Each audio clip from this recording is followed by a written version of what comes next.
नमस्कार मंडळी, आज आपण बनवणार आहोत व्हेज कोरमा रेसिपी।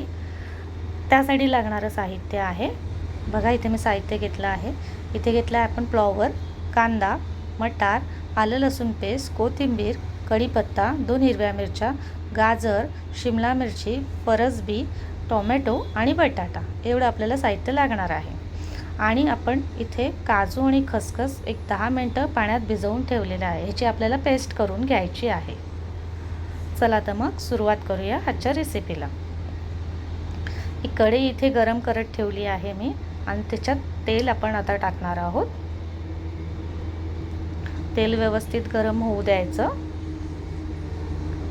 तेल व्यवस्थित गरम झालं की त्याच्यात आपण टाकणार आहोत 2 हिरव्या मिरच्या। इथे मी कमी तिखटाच्या मिरच्या घेतल्या आहेत। त्याच्यानंतर आपण टाकणार आहोत कढीपत्ता। हे व्यवस्थित तडतडलं की त्याच्यात आपण टाकणार आहोत जिरे। साधारण 1 टेबलस्पून मी इथे जिरे टाकले आहे। 2 तमालपत्र टाकले आहेत। आता हे व्यवस्थित मिक्स करून घ्यायचं। तर आपण त्याच्यात टाकणार आहोत चिरलेला कांदा। इथे 2 मीडियम साईजच्या आकाराचे मी कांदे घेतले आहेत। कांदा टाकून हे मिश्रण व्यवस्थित परतवून घ्यायचं। बघा, कांदा थोडासा लाल होईपर्यंत आपण परतवून घेतलेला आहे। कांदा थोडासा परतत आला, शिजत आला की आपण त्याच्यात पुढचे इन्ग्रेडियंट टाकणार आहोत। आता आपण त्याच्यात टाकला आहे 1 चिरलेला टोमॅटो। टोमॅटो टाकल्यानंतर नेहमी मीठ टाकायला विसरायचं नाही। मीठ टाकल्यामुळे टोमॅटो लवकर शिजला जातो।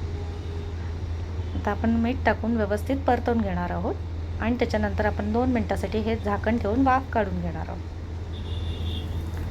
बघा, 2 मिनिटं झाली आहेत, आपली वाफ काढून झालेली आहे। टोमॅटो थोडा शिजले। आता आपण त्याच्यात टाकणार आहोत आलं आणि लसणाची पेस्ट। ही मी आत्ताच करून घेतलेली आहे। मी पेस्ट बनवून ठेवली नाही, खलबत्त्यात कुटून घेतली आहे। तुम्ही असंच करून बघा, भाजीला खूप छान चव येते। आता आपण त्याच्यात सगळ्या घेतलेल्या भाज्या आहेत त्या आपण टाकणार आहोत। बटाटा, फ्लॉवर, गाजर, मटार, ह्या सगळ्या ज्या आपण भाज्या घेतल्या होत्या, शिमला मिरची आणि परसबी, ह्या टाकून सगळ्या आपण व्यवस्थित परतवून घेणार आहोत। आता आपण त्याच्यात टाकणार आहोत हळद। हळद टाकून परत भाजी एकदा आपण मिक्स करून घेणार आहोत। आता त्याला 1-2 मिनिटं वाफ काढून घ्यायची। बघा, वाफ काढून झाली आहे आपली भाजी। आता आपण त्याच्यात पुढचे इन्ग्रेडियंट टाकूया। त्यात आपण आता घरगुती लाल मसाला टाकला आहे, साधारण 2 टेबलस्पून। मिक्स करून घ्यायचं आहे। आता आपण त्याच्यात टाकणार आहोत धणा पावडर, जिरा पावडर आणि गरम मसाला। हे टाकून आपण व्यवस्थित मिक्स करून घ्यायचं आहे।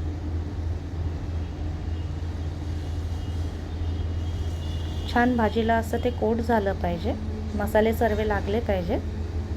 आता आपण त्याला झाकण ठेवून एक वाफ काढून घेणार आहोत।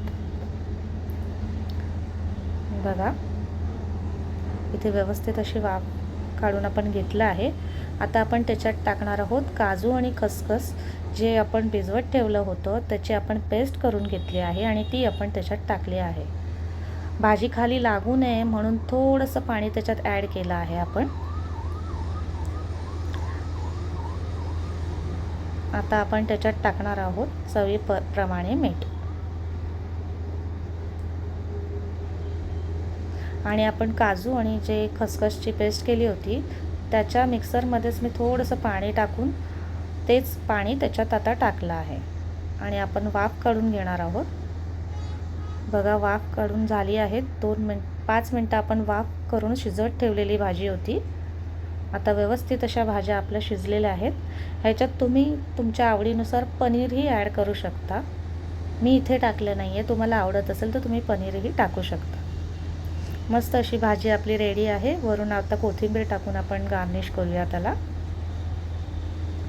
तुम्हालाही माझी रेसिपी आवडली असेल अशी आशा करते। आवडली असेल तर नक्कीच लाईक, शेअर आणि सबस्क्राईब करायला विसरू नका। थँक्यू।